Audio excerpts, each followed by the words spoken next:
सोमवार को Jamshedpur graduate school college में शिक्षा के स्तर को जांचने के लिए नैक की 4 सदस्यीय टीम शहर पहुंची। इन्होंने कॉलेज परिसर में घूम घूम कर प्रत्येक पहलुओं की जांच की।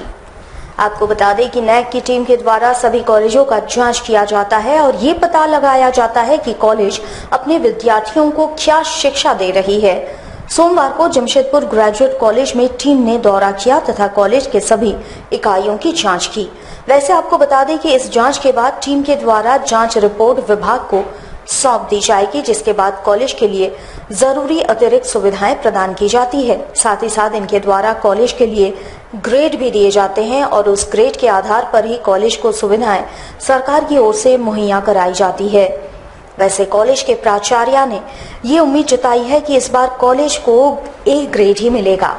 नैक की टीम समय समय पर कॉलेजेस को देखने आती है, जिसमें वो लोग जांचते हैं कि कॉलेज में पढ़ाई लिखाई का स्तर कैसा है और इसके लिए 7 क्राइटेरिया हम लोगों को बताया जाता है, जिसके आधार पर हम अपनी तैयारी रखते हैं और उच्चतर शिक्षा में गुणवत्ता की को बनाए रखने के लिए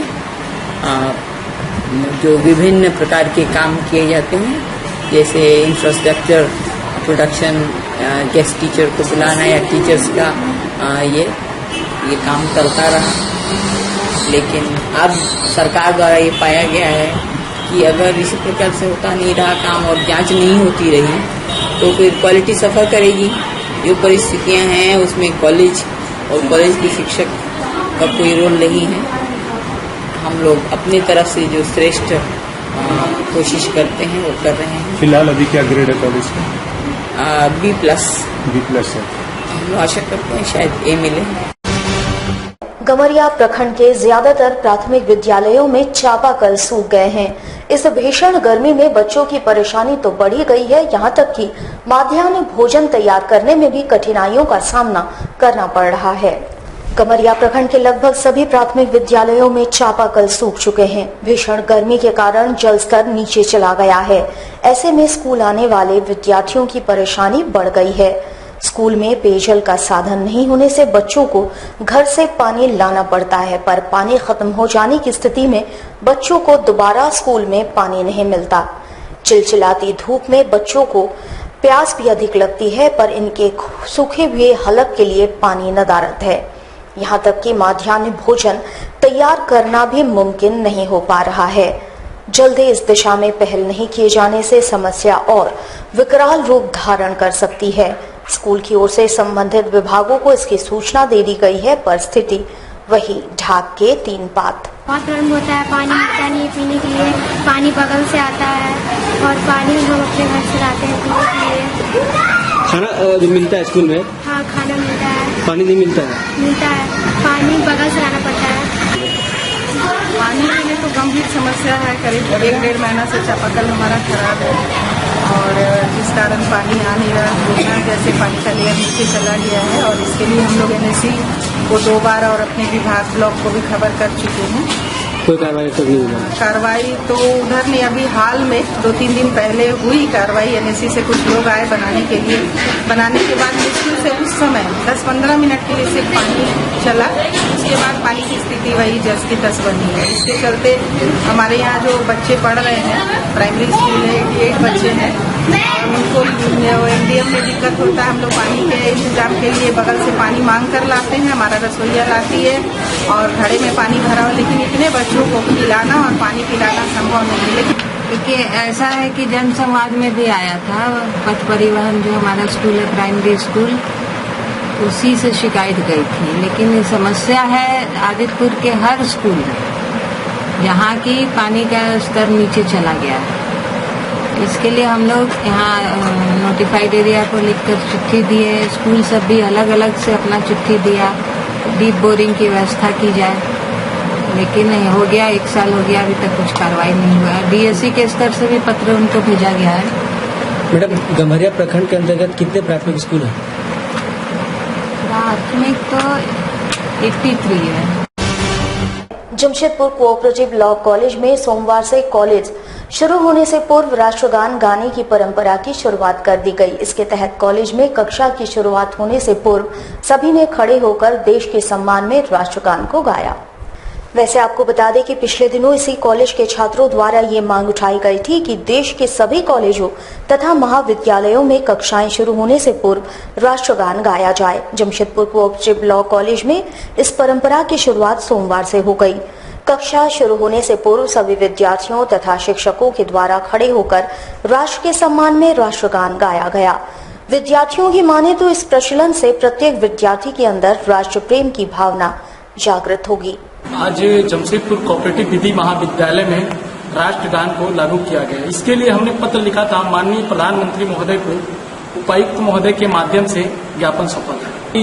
राष्ट्रगान से सभी छात्र छात्राओं के प्रति देश की भावना जागे। लॉयला स्कूल में अर्थ डे को ध्यान में रखते हुए बायो क्लब की ओर से शॉर्ट प्ले का आयोजन किया गया। पर्यावरण की रक्षा का संदेश इस प्ले के जरिए छात्रों ने सबको देने का प्रयास किया। लॉयला स्कूल के बायो क्लब की ओर से अर्थ डे के मौके पर पर्यावरण की रक्षा का संदेश शॉर्ट प्ले के माध्यम से दिया गया। इसके तहत ये बताने का प्रयास किया गया कि पेड़ों की लगातार कटाई से पर्यावरण को किस हद तक नुकसान पहुंचता है तथा ग्लोबल वार्मिंग का खतरा भी किस कदर बढ़ जाता है। तापमान में बेतहाशा वृद्धि तथा जल संकट भी गहरा रहा है। इस प्ले के माध्यम से पेड़ों की कटाई से होने वाले दुष्प्रभाव का संदेश दिया गया तथा इससे बचने के लिए ज्यादा से ज्यादा पेड़ लगाने का अनुरोध सबसे किया गया। इस संबंध में बायो क्लब की मॉडरेटर रेखा सिंह ने एएमजी न्यूज को जानकारी दी। आज लॉयला स्कूल के बच्चों ने अर्थ डे के वजह से उन्होंने एक नाट्य प्रस्तुत किया, जिससे लोगों के अंदर जागरूकता उन्होंने प्रदर्शित किया और पेड़ पौधे के महत्व को बताया। और साथ ही हमारे बच्चों ने जो स्पीशीज एंडेंजर्ड हो रहे हैं उनके बारे में किस तरह से हर मानव इस एंडेंजर्ड स्पीशीज को बचाने में सफल रह सकते हैं, उसके बारे में उन्होंने एक वाक्य प्रस्तुति के माध्यम से लोगों तक इस समाचार को पहुंचाया। झारखंड राज्य अल्पसंख्यक आयोग के उपाध्यक्ष गुरुदेव सिंह राजा रांची से पदभार ग्रहण करने के बाद शहर लौटने पर पहली बार मीडिया से मुखातिब हुए, जिसमें उन्होंने अल्पसंख्यकों के लिए राज्य सरकार द्वारा चलाए जा रहे मुहिम को बल देने की बातें कही।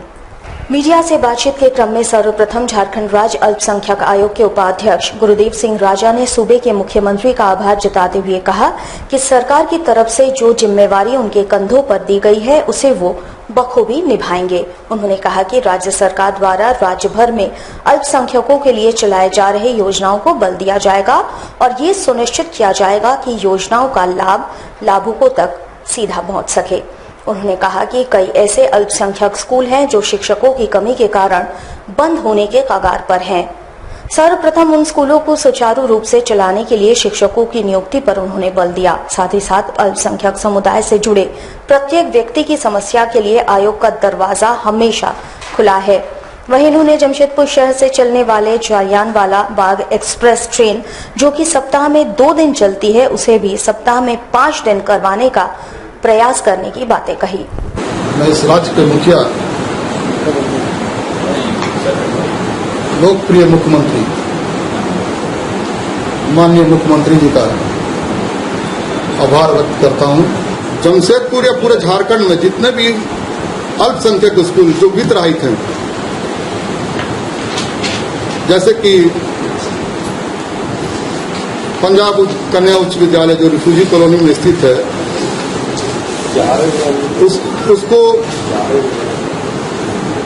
उसकी शिक्षकों की वेतन 2005 से रुकी हुई है। इस पर मैं पहले मुख्यमंत्री जी से बात कर इसे चालू करवाने का प्रयास करूंगा, ताकि अल्पसंख्यक शिक्षकों को स्कूलों को जो बंद होने की कगार पर हैं उससे चालू रूप से चले। मैं जालियानवाला बाग एक्सप्रेस जो प्रतिदिन 2 दिन चलती है, उसकी सेवा माननीय मुख्यमंत्री द्वारा केंद्रीय मंत्री प्रभु जी से बताकर उनको 5 दिन का करवाने की मांग करेंगे, ताकि इस जलियांवाला बाग एक्सप्रेस में केवल सिख समुदाय के लोग ही नहीं चलते। इसमें एक गाड़ी बनारस होते हुए पंजाब जाती है। इसमें कई लोग जम्मू कश्मीर, जम्मू वैष्णो देवी की भी यात्रा करते हैं, उनको भी इनका लाभ प्राप्त होगा। केंद्रीय साहित्य अकादमी और जाहिर खान के संयुक्त प्रयास से संथाली उपन्यास की प्रवृत्तियां विषय पर 2 दिवसीय सेमिनार का आयोजन किया गया। केंद्रीय साहित्य अकादमी एवं जाहिर खान के संयुक्त प्रयास से सोनारी ट्राइबल कल्चरल सोसाइटी में संथाली उपन्यास की प्रवृत्तियां पर 2 दिवसीय सेमिनार का आयोजन किया गया। झारखंड, बंगाल एवं ओडिशा राज्य से साहित्यकारों ने इस सम्मेलन में भाग लिया तथा साहित्य का समाज पर प्रभाव विषय पर विचार मंथन किया। इस दौरान संथाली भाषा की रचनाओं का ओडिशा तथा बांग्ला भाषा में अनुवाद विषय पर भी साहित्यकारों ने चर्चा की। आज का जो कार्यक्रम है ये संथाली उपन्यास साहित्य के जो प्रवृत्तियां हैं उसके ऊपर एक सेमिनार है। साहित्य अकादमी नई दिल्ली एवं जाहिर खान कमेटी जमशेदपुर द्वारा आयोजित ये कार्यक्रम, इसमें 3 राज्य जैसे कि उड़ीसा, झारखंड और पश्चिम बंग, वेस्ट बंगाल, ये 3 राज्य से लेखक आए हैं, उपन्यास के ऊपर अपना पेपर प्रस्तुत करके इसमें पढ़ रहे हैं। जमशेदपुर शहर के निजी इंग्लिश मीडियम स्कूलों द्वारा शिक्षा का बाजारीकरण किए जाने के विरोध में जमशेदपुर की सामाजिक संगठन क्रांति सेना ने जिला मुख्यालय में प्रदर्शन कर अपनी आवाज बुलंद की। साथ ही साथ एक मांग पत्र भी जिले के उपायुक्त को सौंपा।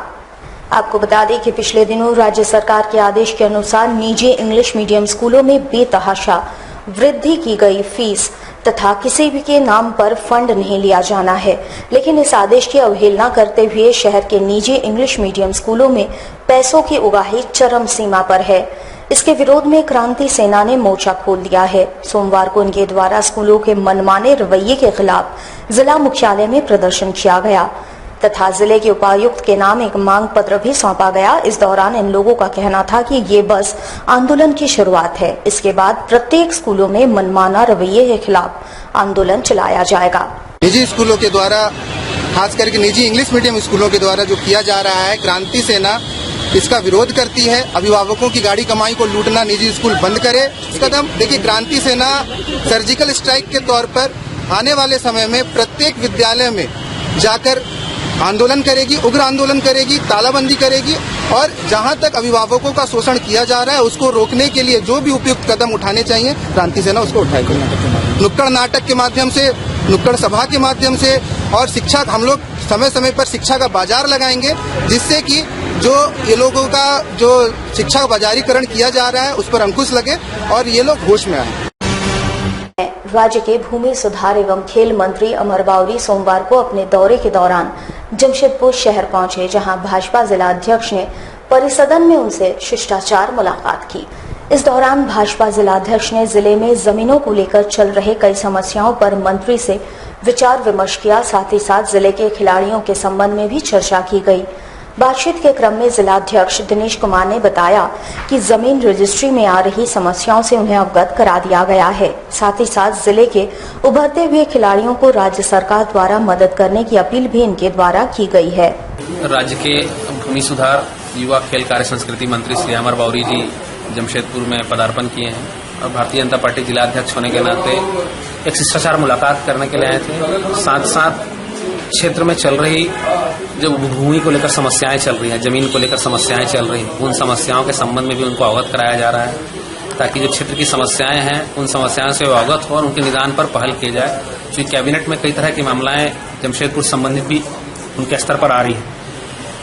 हम सभी लोग उन पर भी चर्चा कर रहे हैं। साथ साथ खेल से जुड़ी समस्याएं, खेल जगत में जो लोग जमशेदपुर से जुड़े हुए हैं और जिनकी समस्याएं कैबिनेट पर जाती हैं और उनके विभाग स्तर पर जाती हैं, उनका भी निदान जल्द से जल्द हो, यह बात हम सभी लोग आज उनसे करने वाले हैं। और साथ साथ अल्पसंख्यक आयोग के जो उपाध्यक्ष हैं गुरुदेव सिंह राजा जी, वो भी उनसे शिष्टाचार मुलाकात करने के लिए यहाँ पर उपस्थित हुए। लुआवासा से छोटा गोविंदपुर तक बनने वाले 4 लेन सड़क की जद में आने वाले 200 से ज्यादा दुकान मालिकों ने अपने लिए वैकल्पिक व्यवस्था की मांग को लेकर छोटा गोविंदपुर नागरिक पंचायत समिति के बैनर तले आज उपायुक्त से मुलाकात की।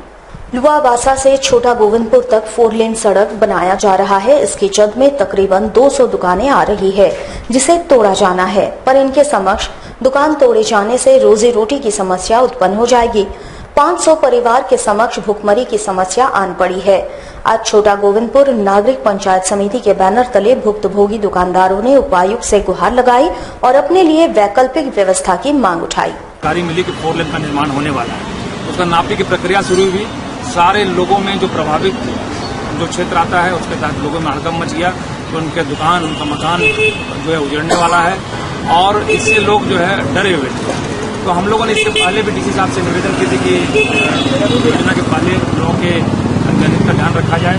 हम लोग सीएम साहब के यहाँ भी गए थे और उस समय जो है हम जब पता चला हम लोगों की कैबिनेट से पास हो चुका है और सड़क बनेगी, तो हम लोग तमाम छोटा गोविंदपुर के लोग सहमत हैं कि 4 लेन बने, विकास के कार्य हो, ताकि जो है और भी जो है तरक्की छोटा गोविंदपुर और आसपास के क्षेत्रों में होगी। लेकिन उस दायरे में, उस जद में जो दुकानदार कम से कम 200 दुकानदार हैं जो कि दुकान चला करके अपना भरण पोषण परिवार का करते हैं, उनके उजड़ने से उनमें जो है दयनीय स्थिति उनकी हो जाएगी। तो हम लोग आज उपायुक्त महोदय के पास इसलिए आए हैं कि कहीं हाउसिंग बोर्ड के जो खाली जमीन है वहाँ पर वो मार्केट कॉम्प्लेक्स का निर्माण करके सरकारी जो प्रक्रिया है उसके तहत जो है उनको दुकानों को आवंटित किया जाए। जो लोग वहाँ विस्थापित हो रहे हैं उन्हें जो है आपको दुकान आवंटित करके किया जाए और जो शुल्क होगा वो सभी लोग देने को मान्य होंगे।